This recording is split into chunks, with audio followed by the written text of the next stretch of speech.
तो कैसे हो आप लोग। आज का जो चैप्टर है, आज का चैप्टर का नाम बहुत बड़ा है, बहुत लंबा है। इतना लंबा आपको याद होगा क्या?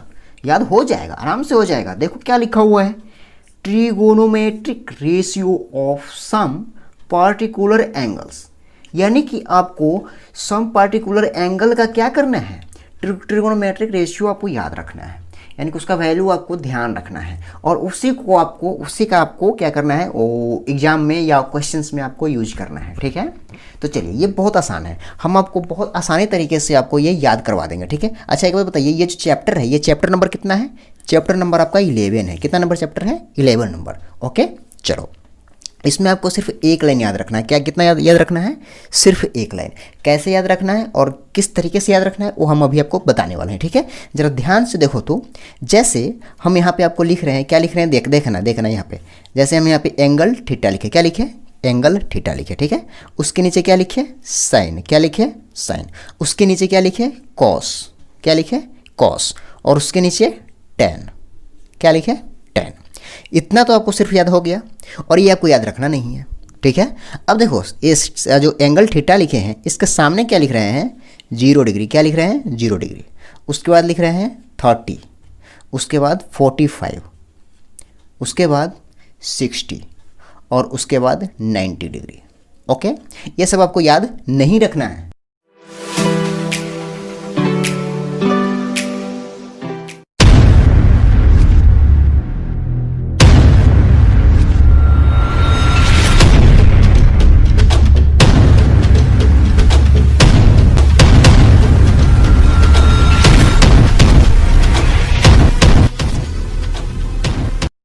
अरे बोल तो रहे हैं यार, ये सब आपको याद नहीं रखना है। तो याद रखना क्या है, अब सुनो ध्यान से। अब आपको क्या याद रखना है वो हम बताने जा रहे हैं। ठीक है, देखो अब आपको याद क्या रखना है, सिर्फ आपको ये लाइन याद रखना है। जो हम इस लाइन में लिखेंगे उस लाइन को आपको सिर्फ याद रखना है।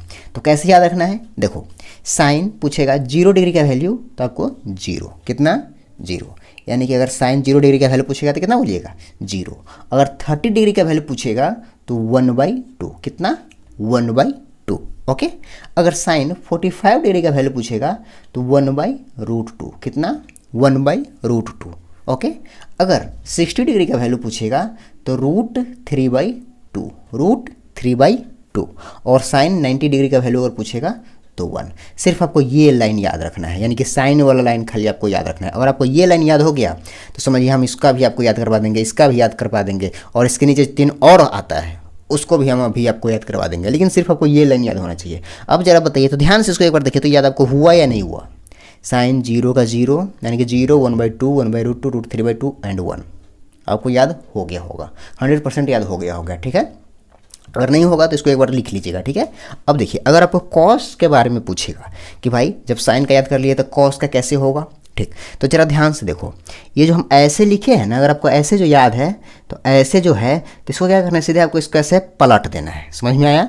यानी कि जो सबसे इधर होगा उसका सबसे इधर आ जाएगा। ठीक है, जो यहाँ पे होगा वो यहाँ पे आ जाएगा, जो यहाँ पे होगा वो यहाँ पे, जो ऐसे वो ऐसे हो जाएगा। यानी कि जो ऐसे रखा हुआ है ना उसको सिर्फ ऐसे पलट दीजिए। देखिए, तो सबसे लास्ट में 1 है तो यहाँ पे सबसे फर्स्ट में 1 आ जाएगा। यानी कि कॉस 0 डिग्री का वैल्यू पूछेगा तो 1, और कॉस 30 डिग्री का वैल्यू पूछेगा तो कितना हो जाएगा? ये आ जाएगा √3/2, और कॉस 45 का यही रह जाएगा 1/√2, और अगर 60 डिग्री का वैल्यू पूछेगा तो 1/2, और अगर 90 डिग्री का वैल्यू पूछेगा तो 0। कोई दिक्कत? लेकिन ध्यान देना यहाँ पर भाई मेरे, यहाँ पर जो है, यहाँ पर बट्टा है, इसके नीचे कुछ नहीं है तो 1 होगा। और जैसे ही इसको हम ऐसे पलटने के लिए बोले हैं, ये नहीं कि ऐसे पलटने के लिए। ठीक है, ऐसे पलटेंगे तो यहाँ पे इनफाइनाइट हो जाता, तो ये आपको ध्यान रखना है। ओके चलो, तो यानी कि आपको कॉस थीटा का भी वैल्यू, कॉस का भी वैल्यू आपको याद हो गया। अब अगर आपको साइन का और कॉस का याद हो गया तो टेन का आपको अपने आप आसानी से याद हो जाएगा। हम आपको बताए थे टेन का फॉर्मूला, टेन थीटा का फॉर्मूला क्या होता है? साइन थीटा, दिखाई दे रहा है, बाई कॉस थीटा होता है ना। तो यानी कि साइन थीटा बटा कॉस थीटा टेन थीटा होता है। तो बताइए, टेन अगर 0 डिग्री का वैल्यू पूछेगा तो क्या हो जाएगा? साइन बटा कॉस, यानी कि साइन बटा कॉस क्या हो जाएगा? 0/1, मतलब ऊपर 0 रहेगा नीचे कुछ और रहेगा तो उसका वैल्यू क्या हो जाता है? 0 हो जाता है। कोई दिक्कत? चलिए, उसी तरीके से इतना भाई इतना करिएगा तो साइन तो टेन 30 डिग्री का वैल्यू हो जाएगा।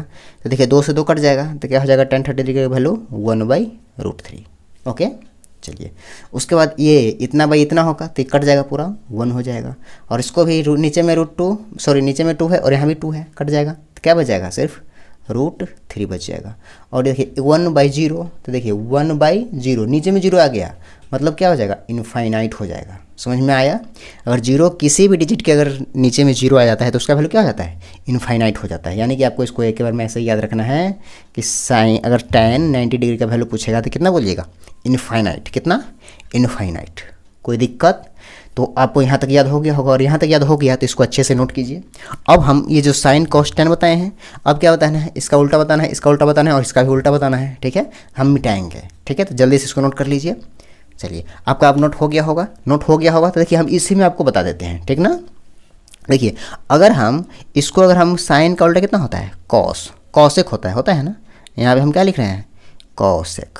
ओके, ठीक। तो अगर हम कॉसेक 0 डिग्री का वैल्यू पूछेंगे तो आपको क्या करना होगा, इसके नीचे में कुछ नहीं होगा तो 1 होगा, रहा होगा। अब इसको क्या करेंगे, पलट देंगे, पलटेंगे, यानी कि कोसाइन का उल्टा ना होता है तो इसको उलट देंगे, सबको उलटते चले जाएंगे। ठीक है, चलिए, तो इसको उल्टेंगे तो क्या हो जाएगा, 1/0, और 1/0 अभी हम बताए थे कितना हो जाता है, इनफाइनाइट हो जाता है। यानी कि इसका वैल्यू क्या हो जाएगा, इनफाइनाइट। उसी तरीके से इसको पलटेंगे तो क्या हो जाएगा, 2/1, यानी कि 2 हो जाएगा। उसी तरीके से इसको पलटेंगे तो √2 हो जाएगा, और उसी तरीके से इसको पलटेंगे तो 2/√3 हो जाएगा, और इसको पलटेंगे तो 1 का 1 ही रह जाएगा। कोई दिक्कत? ये हम हो गया। अब कॉस का उल्टा क्या होता है, सेक होता है ना। ओके, यहाँ पे लिख दें सेक। तो इसको 1/1 को पलटोगे तो कितना हो जाएगा, 1 ही रहेगा। चलो, और इसको पलटोगे तो 2/√3 हो जाएगा, 2/√3। ओके, और इसको पलटोगे तो √2/1, यानी कि सीधा √2। इसको भी पलटोगे तो 2 हो जाएगा, और इसको पलटोगे तो क्या हो जाएगा, बताओ बताओ। इसके नीचे में कुछ नहीं होगा, 1 होगा। अभी पलटोगे तो 1/0, और नीचे में 0 आ जाता है तो उसका वैल्यू क्या हो जाता है, इनफाइनाइट। अभी बताए हैं। ठीक, ये भी हो गया। अब इसको पलट देते हैं। tan का उल्टा कितना होता है, कॉट होता है ना। ठीक, तो बताइए इसको पलटिएगा तो क्या हो जाएगा, इसके नीचे में कुछ नहीं तो 1, तो इसको पलटिएगा तो 0 नीचे में चल जाएगा, और 0 नीचे में जाता है तो उसका वैल्यू क्या हो जाता है, इनफाइनाइट हो जाता है। ठीक, इसको भी पलटिएगा तो क्या हो जाएगा, √3/1, यानी कि सीधा √3 हो जाएगा। इसको पलटिएगा तो 1 ही रह जाएगा। इसको पलटिएगा तो नीचे में कुछ नहीं तो 1, इसको पलटिएगा तो क्या हो जाएगा, 1/√3 हो जाएगा, 1/√3। और इसको पलटिएगा तो क्या हो जाएगा, 1/0 का कौन इनफाइनाइट कहते हैं। इसको पलटेंगे तो ऊपर में 0 आ जाएगा और नीचे में 1, यानी कि 0। समझ में आया? तो इस तरीके से आपका जो है trigonometric ratio of some particular angles, यानी कि आपको क्या कहाँ तक सीखना था, 0 से लेके 90 तक आपको सीखना था। ठीक है, और इस 0 से लेके 90 तक वैल्यू भी आपको ये याद रखना है। ठीक है, इसी का आपको यूज करना होगा। ये 11th जो चैप्टर है, इस चैप्टर में आपको इसी वैल्यू का यूज करना है। ठीक है, और कैसे यूज करना है हम आपको अभी कुछ क्वेश्चन जो आपके एग्जाम में पूछा गया है वो आपको हम करके दिखाते हैं, और आप भी कोशिश कीजिएगा जल्दी से करने का। हमको पूरा आशा है, विश्वास है कि आप कर सकते हैं उस क्वेश्चन को। ठीक है, स्टार्ट करें, इसको नोट कर लीजिए जल्दी से, हम इसको मिटाते हैं। ठीक ना, ताकि हम आपको क्वेश्चन करवा सकें। ठीक है, देखिए जैसे ये क्वेश्चन आपको दिया हुआ है। ठीक है, ये क्वेश्चन आपके एग्जाम में पूछा गया भी है। तो पूछ रहा है कि इसका वैल्यू बताइए, इसका वैल्यू बताइए कितना होगा। तो इसका वैल्यू आप बता सकते हैं क्या? देखिए क्या करना है आपको, cos 60 डिग्री है, तो cos 60 डिग्री का वैल्यू कितना होता है, याद है आपको? cos 60 डिग्री का वैल्यू होता है, नहीं याद है? इसलिए बोले हैं आपको कि याद करने के लिए। cos 60 डिग्री का वैल्यू होता है कितना, 1/2 होता है। तो डाल दीजिए 1/2, 1/2। Okay, multiply. cos 30 डिग्री का वैल्यू कितना होता है, नहीं याद है? √3/2 होता है। उसी तरीके से यहाँ पे माइनस तो माइनस डाल दीजिए। sin 60 डिग्री का वैल्यू याद है? sin 60 डिग्री का वैल्यू कितना होता है, जल्दी बताइए, नहीं याद है? √3/2 होता है। मल्टीप्लाई है तो मल्टीप्लाई डाल दीजिए। sin 30 डिग्री का वैल्यू कितना होता है, 1/2। कोई दिक्कत? चलिए, अब देखिए जितना ये है उतना ही ये है, तो दोनों देख रहे हैं ना, 1/2 मल्टीप्लाई। जैसे इसको और एक बार और सॉल्व कर लीजिए। नीचे में 4 हो जाएगा, ऊपर में √3 हो जाएगा, माइनस है तो माइनस, नीचे में क्या हो जाएगा, 2 हो जाएगा, ऊपर में √3 हो जाएगा। जितना ये 4 ना हो जाएगा, यहाँ पे 2 2 4। ठीक, देखिए जितना ये है उतना ही ये है, यानी कि कैंसिल हो जाएगा तो क्या आ जाएगा आंसर, 0। यानी कि इसका वैल्यू क्या हो गया, 0 आंसर हो गया। तो इसी तरीके का आपसे क्वेश्चन पूछा जाता है एग्जाम में, कई बार पूछा गया है। ठीक है, एक और क्वेश्चन करवा दे क्या? ठीक, इसको जल्दी से नोट कीजिए, मिटाते हैं इसको। ठीक ना, अब जैसे देखिए ये इस तरीके का भी क्वेश्चन आपसे पूछा जाता है, ठीक है। तो इस तरीके का भी क्वेश्चन हम सिंपल वैसा ही है। इसका बोल रहा है आपको वैल्यू निकालने के लिए, या आपको बोल सकता है कि अप्रूव कीजिए, ठीक है। तो बताइए इसका आपको वैल्यू निकालने के लिए बोलेगा तो क्या करिएगा, बताइए जल्दी जल्दी बताइए। आपको क्या करना होगा, tan 60 डिग्री का वैल्यू रखना है, tan 30 डिग्री का वैल्यू रखना है। सबका वैल्यू अगर आपको याद होगा तो फटाक से बना दीजिएगा, नहीं याद होगा तो नहीं बनेगा फिर, ठीक ना। इसलिए बोले आपको याद रखने के लिए, इसलिए हम क्या बोले हैं आपको वैल्यू आपको याद रखना है, ठीक है। वैल्यू याद रखना जरूरी है। तो बताइए अब हमको tan 60 डिग्री का वैल्यू कितना होता है, नहीं याद है, √3 होता है। माइनस है तो माइनस डाल दीजिए। tan 30 डिग्री का वैल्यू कितना होता है, याद है, चलिए अच्छी बात है, याद है तो 1/√3, ठीक है। अब ये 1 है नीचे में तो 1 डाल दीजिए, प्लस है तो प्लस डाल दीजिए। tan 60 डिग्री का वैल्यू क्या होता है, √3 अभी बताए हैं। चलिए मल्टीप्लाई है तो मल्टीप्लाई, tan 30 डिग्री का वैल्यू कितना होता है 1/√3। अब आप बताइए ऊपर में √3 और नीचे में √3 कैंसिल हो जाएगा, ठीक। अब इसके नीचे में कुछ नहीं तो 1 होगा। अब यहाँ पे बट्टा पर के घटाव हो जाएगा ऊपर में। तो अब बताइए नीचे में कितना 1 + 1 नीचे में 2 हो जाएगा, ठीक है, देख रहे हैं ना, 1 बचा हुआ है और ये 1, तो 1 नीचे में 2 हो गया। अब यहाँ पे क्या हो जाएगा, इस दोनों का एलसीएम हो जाएगा √3 और ये √3 सीधा 3 हो जाएगा, माइनस यहाँ पे 1 हो जाएगा, ठीक। अब बताइए इसको और आगे सॉल्व करेंगे तो क्या आ जाएगा, नीचे में 2 और ये √3 नीचे आ जाएगा, √3। अब ये 3 - 1 कितना हो जाएगा 2 से 2 कट जाएगा, तो कितना आ जाएगा, ऊपर में 1 बार में कटा तो 1/√3, यानी कि इसका वैल्यू कितना हो जाएगा 1/√3 आंसर। तो इस तरीके से आपको वैल्यू निकालने के लिए पूछेगा। इस तरीके से आपसे कई बार क्वेश्चन पूछा गया है। समझ में आया, गुड। अगर समझ में आया तो बहुत अच्छी बात है। इसी तरीके का कई बार आपसे क्वेश्चन पूछा जाता है, इससे और थोड़ा सा अच्छा तरीके से का भी क्वेश्चन आपसे पूछा जाता है, ठीक है। चलिए एक और क्वेश्चन हम आपको करा देते हैं, ओके, इसको नोट कीजिए, हम मिटाते हैं।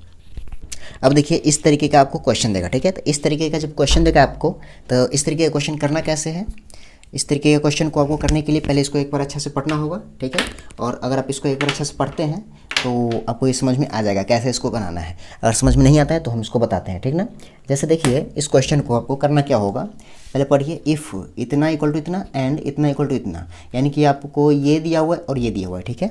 और बोल रहा है कि 0 डिग्री से बड़ा होना चाहिए a + b, यानी कि इसका जो वैल्यू है, जो इसका a + b का वैल्यू 0 डिग्री से बड़ा होना चाहिए और 90 डिग्री से छोटा होना चाहिए, ठीक। एंड a जो है b से बड़ा होना चाहिए। तब क्या बोल रहा है, find the values of a and b, यानी कि तब आपको a और b का वैल्यू आपको सॉल्व करने के लिए बता रहा है, ठीक है, निकालने के लिए बोल रहा है, ठीक ना।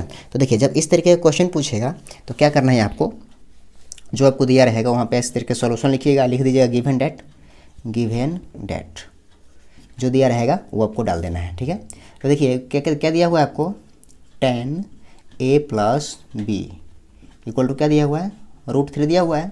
तो अब बताइए मेरे को कि √3 tan कितना डिग्री का वैल्यू होता है, याद है, √3 tan कितने डिग्री का वैल्यू होता है, नहीं याद है, इसलिए बोलते हैं tan, याद रखिए value tan a + b equal to ये जो होता है tan 60 डिग्री का वैल्यू होता है, कोई दिक्कत नहीं। अब देखिए अब इधर देखिए, इधर भी tan है इधर भी tan है, काट सकते हैं, ठीक है। तो ये आपको काटना नहीं है, ऐसे कैंसिल होता है, समझ जाइए, ठीक है। इंटर में समझना है कि ये नहीं कटता है, लेकिन अभी आपको क्या समझना है कि ऐसे आप कैंसिल कर सकते हैं, ठीक है। चलिए तो अब क्या हो जाएगा, यहाँ पे a + b बच जाएगा इक्वल टू ये 60, यानी कि एक इक्वेशन इसको मान लीजिए, कोई दिक्कत। उसी तरीके से आप दूसरा का भी कर सकते हैं, इसको भी कर सकते हैं, ठीक है। चलिए तो उसको हम यहाँ पे डाल देते हैं, ओके ना, ठीक है। देखिए जैसे क्या है, tan a - b equal to क्या है 1/√3, ठीक है, ठीक। तो बताइए 1/√3 tan कितने डिग्री का वैल्यू होता है, tan a - b equal to tan कितने डिग्री का वैल्यू होता है 1/√3 60 डिग्री का होता है, सॉरी 30 डिग्री का होता है, ठीक। तो बताइए ये tan से tan कैंसिल हो जाएगा तो क्या हो जाएगा, a - b equal to 30 degree, ये इक्वेशन 2 हो गया, ठीक है। तो अब आपको क्या करना है, अब आपको मतलब इस इक्वेशन 1 और इक्वेशन 2 दोनों को सॉल्व कीजिएगा, ठीक है। तो यहाँ पे क्या लिखिए, सॉल्विंग फ्रॉम इक्वेशन, सीधा लिख दीजिए फ्रॉम इक्वेशन 1 + 2। इसका मतलब क्या हुआ, इक्वेशन 1 और 2 को आप जब ऐड कीजिएगा, तब ऐड कीजिएगा तो क्या हो जाएगा बताइए हमको, यहीं पे लिख दे, दिखाई देगा, दिखाई दे रहा है यहाँ पे, ठीक, या यहाँ पे लिख देते हैं, ठीक ना।